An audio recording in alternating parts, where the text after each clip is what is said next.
Bonjour chers frères et sœurs, bonjour à tous, bonjour à toutes. Chers frères et sœurs bien-aimés dans le Seigneur Yeshua Mashiach, passionnés du nom du Seigneur Jésus-Christ, je viens partager avec vous une petite exhortation. Alors ce matin, mes frères et mes sœurs, j'ai une petite pensée pour vous de la part du Seigneur Jésus-Christ, la lumière du monde, le sauveur de l'humanité, notre Père créateur Yeshua Mashiach. Et je ne serai pas très long, je vais très rapidement partager avec vous la pensée du Seigneur. Ce matin, j'étais en train de méditer le livre de Jean et j'ai voulu comme ça partager avec vous.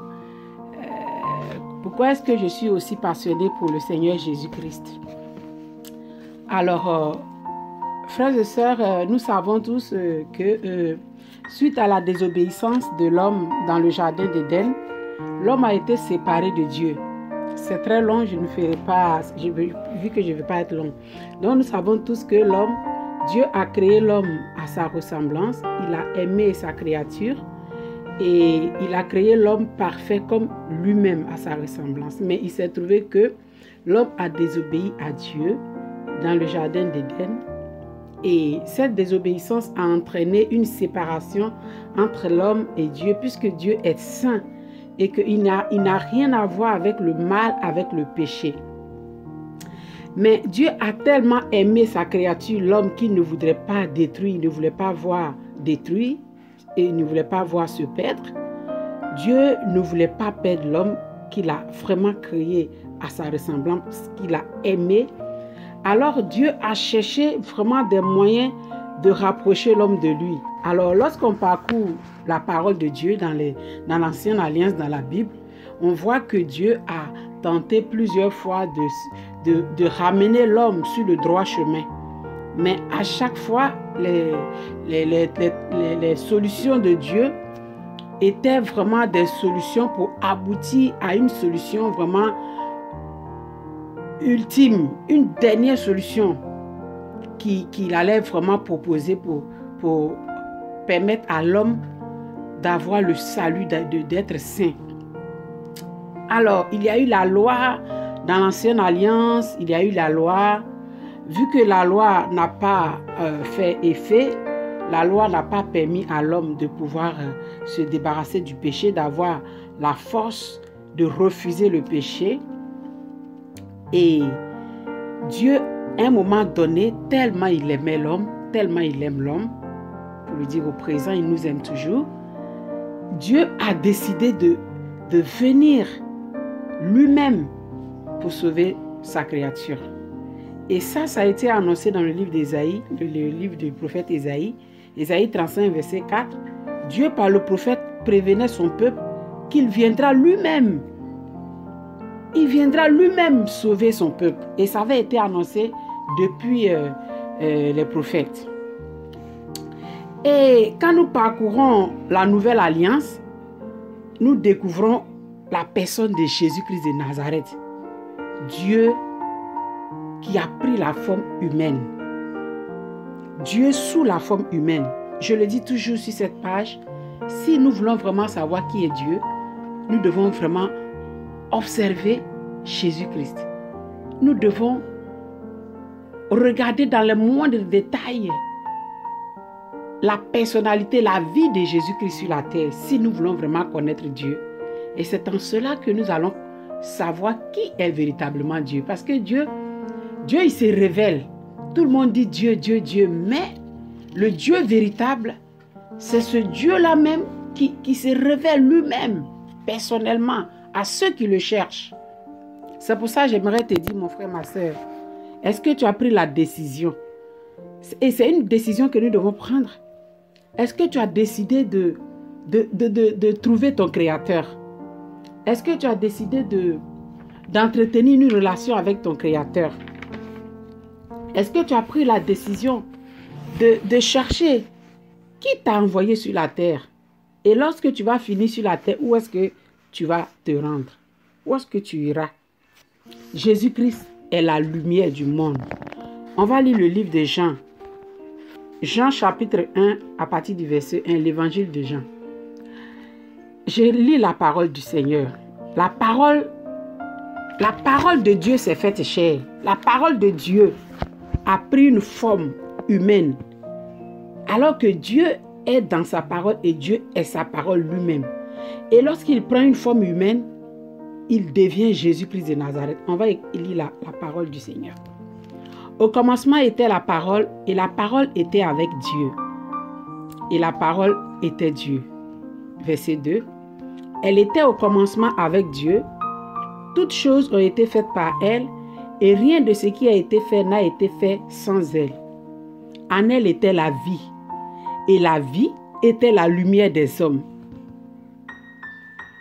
La Bible dit que dans la parole de Dieu qui s'est faite chair se trouvait la vie. Et cette vie était aussi la lumière des hommes. Jésus-Christ de Nazareth, le sauveur de l'humanité. Ça, c'était le livre de Jean 1, le livre de Jean, l'évangile de Jean, le chapitre 1, de verset 1 à 5. Ensuite, dans Jean 8, le verset 12, Jésus leur parla de nouveau et dit, « Je suis la lumière du monde. Celui qui me suit ne marchera pas dans les ténèbres, mais il aura la lumière de la vie. » Amen. Frères et sœurs, Jésus-Christ est la lumière du monde. Jésus-Christ est le Dieu révélé. Jésus-Christ est le Dieu qui était depuis le commencement. Ce Dieu-là même qui est Dieu par lui-même, que personne n'a créé, qui existait au commencement, qui lui-même était la parole de Dieu et par lui toute chose a été faite. Et la Bible dit que cette parole s'est faite chair et elle est venue habiter. Et la parole a été faite chair et elle a habité parmi nous pleine de grâce et de vérité. Et nous avons contemplé sa gloire, une gloire comme la gloire du Fils unique venu du Père. Jésus-Christ de Nazareth. Mon frère, ma soeur, ce matin je vais te parler de ton Sauveur, de ton Créateur, ton Dieu, Jésus-Christ de Nazareth. Le Sauveur du monde entier, celui qui nous a fait grâce en descendant du trône lui-même, en abandonnant son trône pour se faire malédiction, pour que nous ayons la bénédiction.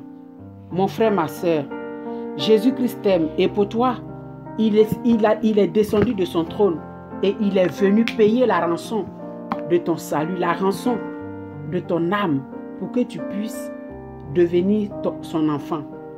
La Bible dit, mais à tous ceux qui l'ont reçu, à ceux qui croient en son nom, elle a donné le pouvoir de devenir enfants de Dieu, lesquels sont nés non du sang, ni de la volonté de l'homme, de la chair, ni de la volonté de l'homme, mais de Dieu. Mon frère, ma soeur, si tu acceptes Jésus-Christ comme ton Seigneur et Sauveur, et que tu prends la ferme décision d'abandonner tout de ce monde pour vivre une vie en nouveauté de vie, avec Jésus-Christ Maître, et si tu vraiment prends la décision d'entretenir une relation avec ton Créateur Jésus-Christ, mon frère, ma soeur, toi qui m'entends aujourd'hui, tu verras qui est véritablement Dieu le Créateur. C'est Jésus-Christ de Nazareth. Ce matin, mon frère, ma soeur, je ne serai pas longue. Je viens t'interpeller, je viens encore réitérer l'amour de Jésus-Christ pour nous, ses enfants, ses créatures qu'il a vraiment aimés. Oui, Dieu est bon, Dieu fait grâce, il fait bénédiction, mais le royaume des cieux a été réservé pour ceux qui accepteront Jésus comme Seigneur et Sauveur et qui marcheront selon la parole de Jésus-Christ de Nazareth. C'est pour ça que je le dis toujours, cette histoire de Dieu, ce n'est pas une affaire de groupe, ce n'est pas une affaire de bâtiment, ce n'est pas une affaire de matériel. Quand on parle de Dieu, c'est lorsque on veut prier pour avoir quelque chose. Non, mon frère, ma soeur, le salut de ton âme, là où ton âme va reposer en paix, la paix durant ta vie sur la terre, c'est Jésus-Christ qui peut te donner. C'est Jésus-Christ qui peut te donner la vie. C'est Jésus-Christ qui peut te donner la paix. C'est Jésus-Christ qui peut te permettre d'avoir une vie apaisée. Lui seul qui a créé toutes choses, qui est la solution. La Bible dit qu'il est la lumière du monde. Viens à Jésus-Christ. Donne ta vie à Jésus-Christ. Sors du monde. Sors de tout ce que tu as entendu. Maintenant, prends la décision de vivre une nouvelle vie à la gloire de Jésus-Christ. Et cette nouvelle vie, c'est ta relation personnelle avec ton Créateur. Ce matin, mon frère, ma soeur, je t'interpelle, je t'en supplie, si tu n'as pas encore fait la paix avec ton Créateur, si tu n'as pas encore rencontré personnellement Jésus-Christ, si tu es encore au stade du chrétien qui s'élève le matin, qui va dans un endroit précis pour prier, pour dire Dieu, fais ça, fais ça, fais ça. Si tu es encore à ce stade, tu n'as pas encore rencontré ton Créateur. L'heure est proche. La venue du Seigneur est proche. Le Seigneur revient bientôt chercher son église. Une église. L'ensemble de tous ceux qui ont accepté Jésus comme Seigneur et Sauveur et qui se sanctifient chaque jour. La sanctification dans sa parole. La connaissance véritable du Créateur dans sa parole. La sanctification face aux propositions de ce monde. Mon frère, ma soeur, je ne serai pas long. Je vais vous laisser sur ces mots. Et je vous invite vraiment à vous concentrer sur votre relation avec le Seigneur. Je vous invite à vraiment demeurer dans la présence du Seigneur Jésus-Christ. Partout où vous êtes, recevez la paix du Seigneur Jésus. Là où vous êtes, recevez la paix du Seigneur. Prenez votre décision. Prenez votre décision de mourir à ce monde, de mourir aux choses d'ici-bas pour vivre en nouveauté de vie avec le Seigneur Jésus-Christ. C'est ça qu'il nous faut, frères et sœurs. Merci, je vous remercie infiniment d'avoir pris le temps de m'écouter jusque-là. Et que notre Père, notre Maître, notre Dieu, Yahushua, Amashia, touche vos cœurs, touche vos âmes et ouvre vos yeux afin que vous puissiez vraiment vous donner à lui et venir à son admirable lumière. C'était votre sœur Marie-Josée Ngoran.